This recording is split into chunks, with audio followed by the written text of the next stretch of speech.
जय श्री राधे। पूज्य श्री सद्गुरुदेव भगवान के चरणों में प्रणाम।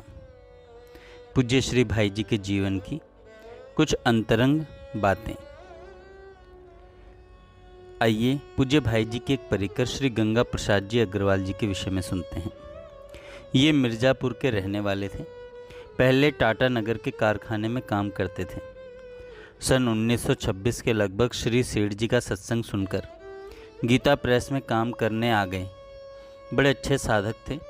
बिना वेतन के भोजन वस्त्र लेकर गीता प्रेस की तत्परता से आजीवन सेवा करते।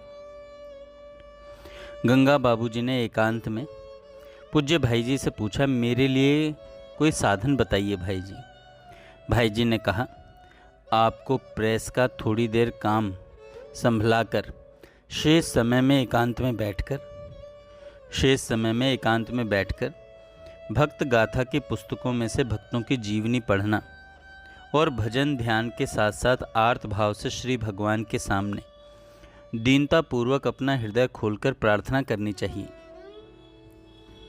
एक बार पूज्य भाई जी ने 9 साधकों को भगवान श्री कृष्ण का ध्यान करवाया, फिर मानसिक पूजा करवाई। अंत में त्वमेव माता च पिता त्वमेव मंत्र बोलकर फिर भगवान की स्तुति की। फिर भगवान पश्चिम की तरफ से धीरे धीरे जाकर अंतर्ध्यान हो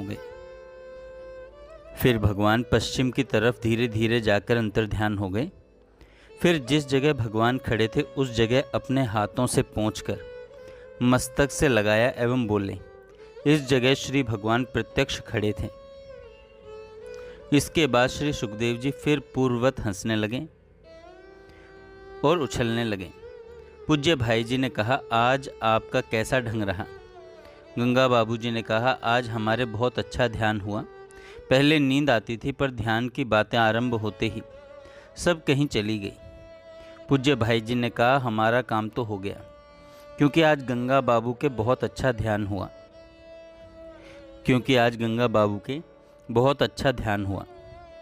श्री गंभीर चंद जी दुजारी, श्री भाई जी के अनन्य भक्त मेरे पिताजी श्री गंभीर चंद दुजारी जी का जीवन भाई जी को समर्पित था। ये बातें श्री गंभीर चंद दुजारी जी के पिताजी, ये बातें श्री श्याम सुंदर दुजारी जी के पिताजी श्री गंभीर चंद दुजारी जी के विषय में हैं। श्री भाई जी के अनन्य भक्त मेरे पिताजी श्री गंभीर चंद जी दुजारी जी का जीवन भाई जी को समर्पित था। भाई जी कब कहाँ जाते हैं, उनसे कौन कब मिलने आता है, सत्संग में उन्होंने क्या कहा आदि का विवरण और भाई जी के पत्रों की प्रतिलिपि नियमित रूप से संग्रह करते। वे सदैव साथ रहने की चेष्टा करते और उनके जीवन की छोटी से छोटी बात एवं घटना को लिखते रहते। आज श्री भाई जी के बारे में जो कुछ ज्ञात है वह इन्हीं के सद प्रयासों का परिणाम है। एक दिन दुजारी जी ने कहा, भगवान की लीला में आपका प्रवेश है भाई जी, कृपया बताएं कि वहाँ क्या विशेषता रहती है। पूज्य भाई जी ने कहा, उस समय स्थूल शरीर से संबंध नहीं रहता है। उस समय भगवान तथा वहाँ उपस्थित होने वाली सब वस्तुएं चिन्मय हुआ करती हैं। दुजारी जी ने कहा, आज कृपा करके दिव्य लीला के दर्शन कराइए।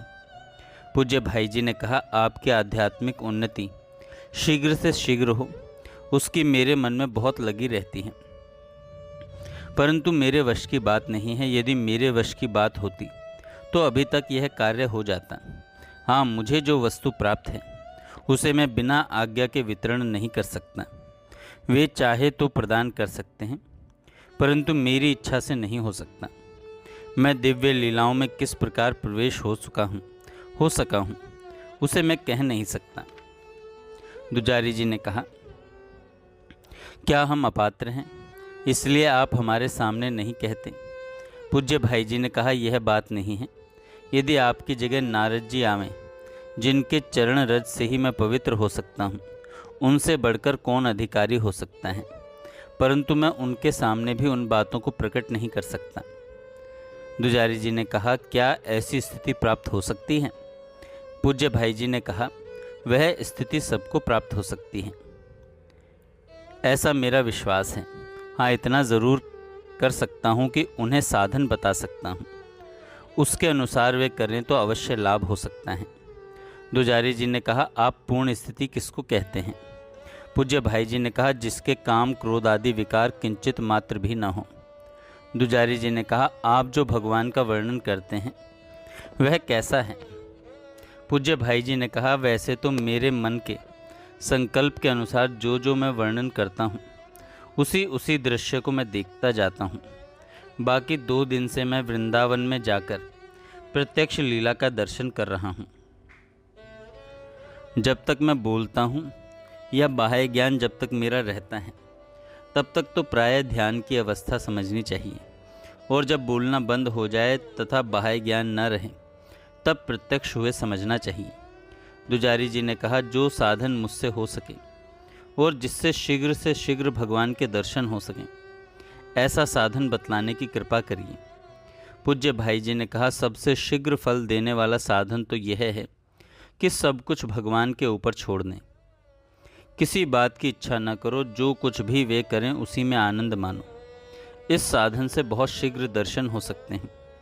दुजारी जी ने कहा, भाई जी, इसका यथार्थ रहस्य तो हम लोग समझते नहीं हैं और वैसे वर्षों से उन पर छोड़े हुए ही हैं, किंतु अभी तक तो दर्शन नहीं हुए, इसलिए हमारे द्वारा जो साधन हो सके वह बतलाइए।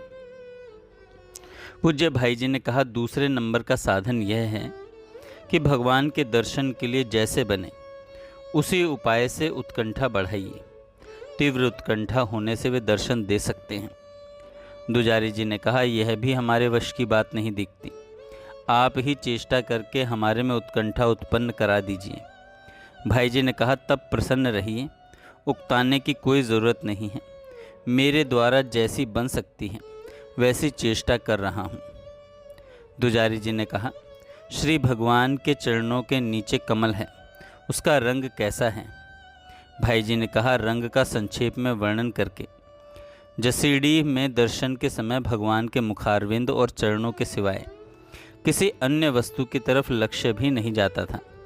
1-2 बार दूसरे अंगों की ओर लक्ष्य गया था तो मूर्ति के चारों तरफ जो प्रकाश ही प्रकाश रहता है, उसी प्रकाश को चीरकर उसमें एक मूर्ति दिखाई देती है।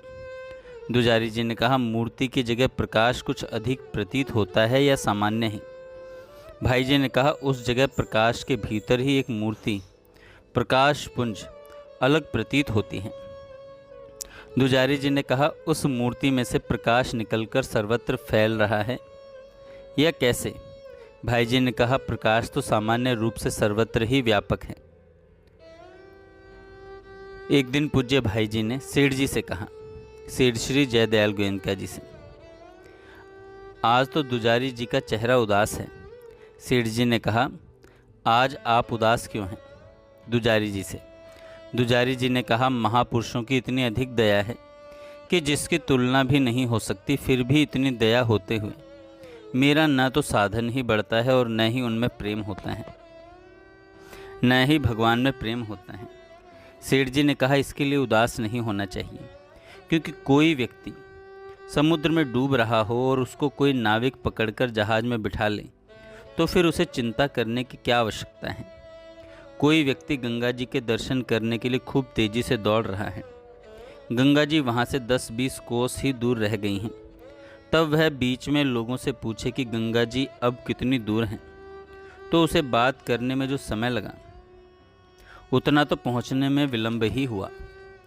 उसे तो तेज़ी के साथ दौड़ते ही रहना चाहिए ताकि गंगा जी के समीप शीघ्र से शीघ्र पहुँच सकें। इसी प्रकार साधक को भगवत प्राप्ति के लिए साधना करते ही रहना चाहिए। इसी दृष्टांत और भगवत प्राप्ति की साधना के क्रम में इतना अंतर है कि गंगा जी के पास जाने वाले को तो वहाँ तक जाने से ही गंगा जी मिलेगी, किंतु भगवान की प्राप्ति के लिए साधक जितना उनके समीप जाता है, श्री भगवान भी उतना ही उसके समीप आते हैं। इसलिए उसे विशेष परिश्रम न होकर बीच में ही श्री भगवान मिल जाते हैं। अतः चिंता तो कभी नहीं करनी चाहिए, भगवत प्राप्ति के लिए खूब तेज़ी से साधन करना चाहिए। भाई जी ने कहा, छोटा बालक जैसे माता पर निर्भर रहता है, वैसे ही साधक को श्री भगवान पर निर्भर रहना चाहिए। दुजारी जी ने कहा, आपके अनुकूल कार्य करने का हर संभव प्रयास करने के बाद भी मेरे कुछ व्यवहार आपको अच्छे नहीं लगते, इसके लिए मैं क्या करूं? भाई जी ने कहा, तुम्हारा मेरे साथ जो बर्ताव होता है वह सर्वथा सरल प्रेम का होता है। यह मैं अच्छी तरह जानता हूँ और तुम्हारे भावों को दबाकर जब मैं तुम्हें रोकता हूँ तो मुझे बड़ा असमंजस होता है, इसलिए कि यदि तुम्हें रोका जाएगा तो तुम्हारे मन को धक्का लगेगा और यदि न रोका जाए तो लोगों को उद्वेग होगा। उस समय मुझे कभी तुम्हारे और कभी उन लोगों के अनुकूल व्यवहार करना पड़ता है, क्योंकि यदि मैं तुम्हें अपने समीप रहने से न रोकूं तो लोग समझते हैं कि इनके साथ पक्षपात है। तुम्हारा मेरे साथ जो प्रेम है उसमें कितना हिस्सा तो मेरे शरीर से मोह का है। तुम मेरे शरीर की संभाल रखा करते हो, इसमें यद्यपि कोई दोष नहीं है, तथापि लोगों को उद्वेग हो वैसा कार्य नहीं करना चाहिए। तुम मुझको अपना जानते हो, इससे तुम्हारा मुझ में ममत्व है और कई अंशों में मैं भी ऐसा ही समझता हूँ। तुमसे काम लेने में मुझे संकोच भी नहीं होता, परंतु सबके सामने ऐसा करना उचित नहीं। दुजारी जी ने कहा, मैं नहीं जानता कि मेरा ऐसा बर्ताव क्यों होने लगा। इस प्रकार से संग रहने की इच्छा तो मेरी कभी नहीं हुई थी। इसमें भगवत कृपा के सिवाय कोई बात समझ में नहीं आती। जय श्री राधे। आगे हम कल सुनेंगे।